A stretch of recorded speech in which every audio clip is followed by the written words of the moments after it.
we have, the IG have with all commissioner of police and above, checks are issued out to the family of the deceased. So we don't have problem about issue of compensation or paying them their entitlement.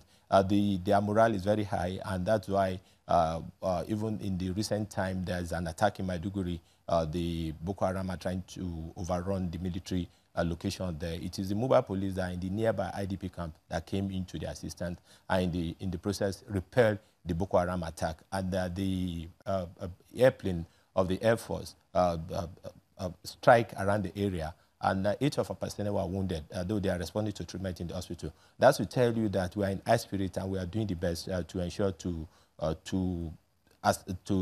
work with the military in bringing a quick end to this insurgency. So, let me get your thoughts on this very quickly. My apologies. Let me get your thoughts on this very quickly, because Mr. Makari here did say that the functions of the police in a war situation will basically mean the army has actually gone in there and ensured that the place is under control and safe before the police moves in. So this strong man, this strong number that you've sent to the Northeast, 2,000 we understand, what's their function exactly? Are they going in there to maintain civil calm, or are they going there to fight the insurgents as the military is doing? Thank you so much. Before now, like I said, Mr. Mai mentioned about 6,000. We have far more number than that. We have close to 12,000 mobile police personnel deployed around these 3 states in different squadrons and in different units. And most of them, significant part of them, are in the trenches, like I said earlier on, fighting along with the military. Yobe, Adamawa, and Borno, they have been deployed. But this 2,000 police personnel is in addition, and they are going to carry out core military duty. And that is why they initially trained at the Special Military Forces Training Ground to bring them in terms with the strategies to be adopted in this fight. And they are going to carry out this duty, but like I said earlier on, Section 4 of the Police Act allow us to carry out military duties within and outside Nigeria, and which we have been doing. So we shouldn't allow mischievous individuals to play into the gallery by bringing the repute of the Nigerian police force, who have been doing it best, in ensuring that there's safety, and we hard up, we ensure that insurgency is yeah, but Mr. Moshood, if I could just jump in here. These 2,000 that you're talking about, were they told actually that they were going to be deployed? Come again, please. The 2,000 that you spoke about, were they told they were going to be deployed?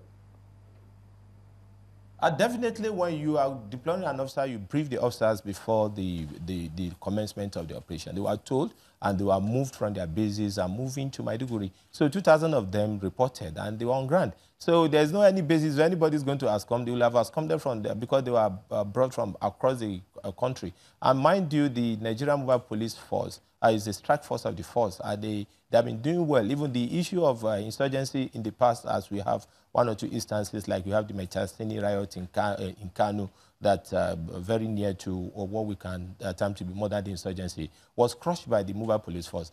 There are a lot of insurgent uprising within the country and outside Nigeria that have equally been crushed by the men of Nigerian police force.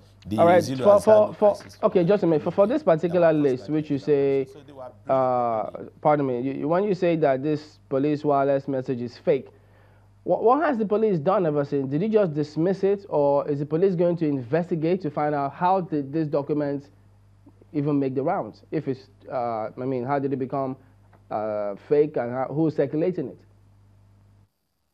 Thank you so much. First of all, you know that, like I said earlier on, this document is fake in entirety. If there's going to be instruction to all commissioner of police or assistant inspector general of police across the country, that signal will be signed by the deputy inspector general of police in charge of operation. Because as a commissioner of police, you can't give directive to your senior, who are maybe senior commissioner of police, and some of them equally assistant inspector general of police. So that from that, you know that the document... I know, I'm asking, is the police going to investigate and let the public know who is circulating this? Since you say it's fake. Definitely the investigation is ongoing, because there's no way a document which is fake, which was intended to cause disaffection and within the ranks and equally bring the first name to questions in the public will be left unattended to. The investigation is ongoing to know who did this. Like I said, the document is fake, but that does not mean that we will not investigate and get to the perpetrator, because wireless messages are not for public consumption, and all the content of it are entirely fake equally. All right, the 2,000 you said have been deployed and have insurance. How many of them have benefited from this insurance? Are there any, because I mean, time and again, we get complaints from some members of the force. Thank you so much. I can say they run into hundreds, because I may not be able to tell you the actual figure. But the money that have been paid have been run into several millions of hundreds of millions of naira that have been paid to them, to their families and to their beneficiary. And I want to end the aspect of this discussion by saying that the federal government is doing its own obligation in the payment of this assurance policy benefit to the families, and equally the Nigerian Police Force is doing the same.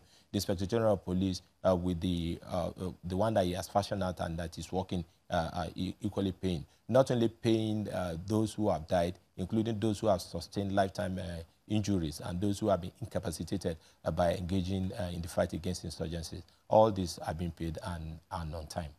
Do you have scenarios, for instance, if an officer who has been deployed, say to the Northeast, comes and say to you that I want to decline being posted to the Northeast? There's no, including myself that I'm sitting here, I don't have any right to decline posting. Every police officer must comply with the instruction and the directive given by the Inspector General of Police or any superior police officer to such an officer. So no officer, when you are joining the job, you have to have that at the back of your mind that this is a job that you have to comply with order and directive. Then you obey. Well, you don't have any room for any complaint whatsoever, whether at the beginning or in the middle or at the end. This to ensure that you put in your best, because police work is teamwork, is not an individual work or individual duties. So all personnel of the force are disciplined personnel.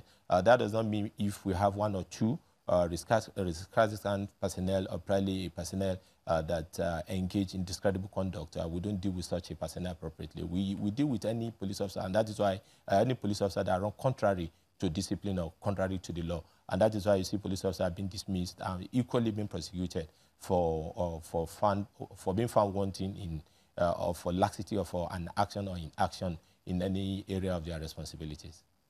Just give us a moment. We'll go to break now, but we'll come back and take a look at some of the other issues that are making the rounds. Don't go away.